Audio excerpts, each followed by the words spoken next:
ঢাকার অদূরে একটি পুরনো সরকারি হাসপাতাল। দিনের বেলা এখানে ব্যস্ততা থাকলেও রাত নামলে এক অংশে ছায়া নামে।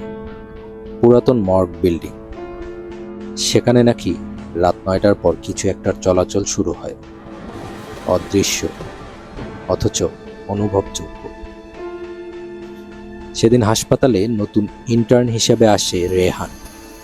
তরুণ, আত্মবিশ্বাসী, কিন্তু খুব দ্রুত সে টের পায় এই হাসপাতালে কিছু একটা ঠিক নেই। ওয়ার্ড বয় সিরাজুল চুপচাপ, অদ্ভুত প্রকৃতির। রেহান তাকে প্রায়ই মর্গে একা ঢুকতে দেখে, দরজা ভিতর থেকে লক করে আর বের হয় হাত ভর্তি কিছু নিয়ে। কিন্তু প্রশ্ন হচ্ছে, মর্গে রাত 11টায় কি কাজ? রেহান সিদ্ধান্ত নেয় সে সত্যি জানবেই। এক রাতে সে লুকিয়ে রাখে একটি ক্যামেরা, আর ক্যামেরায় ধরা পড়ে এক বিভীষিকাময় দৃশ্য।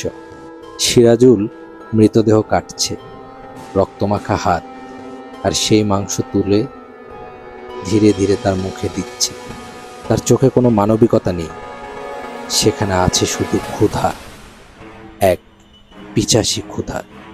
পুরাতন স্টাফ জানায় সিরাজুল তার স্ত্রী ও সন্তান হারানোর পর মানসিকভাবে ভেঙে পড়ে। তখন থেকেই সে লাশের সঙ্গেই কথা বলা শুরু করে, আর ধীরে ধীরে এক অন্ধকারের দিকে নিজেকে ঠেলে দেয়।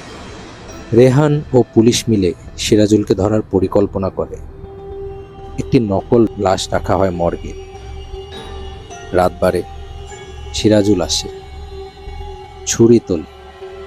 ঠিক তখনই হানা দেয় পুলিশ, কিন্তু সে এক গার্ডকে আঘাত করে পালাতে চায়।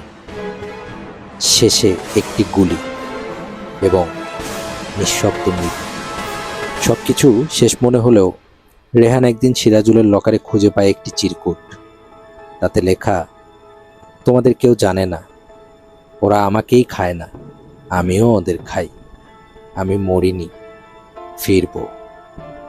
ঠিক তখনই মর্গের বাতি নিভে যায়, আর পেছনে কিছু একটা নড়ে ওঠে। শেষখানা এখনো শেষ হয়নি, আর এই মর্গের রহস্য আবারও ফিরে আসবে।